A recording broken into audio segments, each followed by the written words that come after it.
बद्दी में चोरी की वारदातें बढ़ गई हैं। चोर अब दिन दहाड़े चोरी करने से भी नहीं चूक रहे। एक फार्मा कंपनी के बाहर स्कूटी चोरी की वारदात सीसीटीवी में कैद हो गई। आप देख सकते हैं कि किस तरह चोर पहले फैक्ट्री के इर्द गिर्द घूमकर मौके का मुआयना करता है और फिर मौका पाते ही स्कूटी लेकर फरार हो जाता है।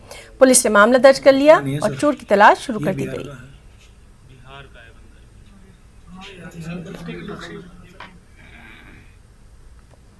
शिमला बाईपास पर एक सड़क हादसा हुआ। यहां एक ट्रक के पलट जाने से रास्ता बंद हो गया। यह हादसा रामनगर के पास हुआ। जाम लगने की वजह से लोगों को पैदल ही अपने गंतव्य को रवाना होना पड़ा।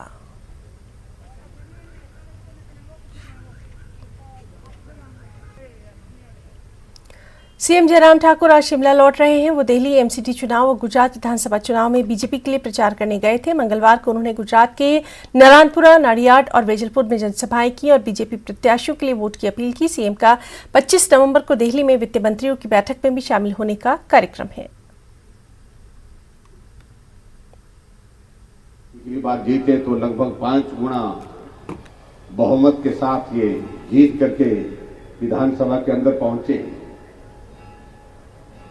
तो स्वाभाविक रूप से अब की बात ये बनता है कि कम से कम 6 गुना बहुमत के साथ ये चुन करके फिर से हिमाचल गुजरात की विधानसभा में पहुंचे।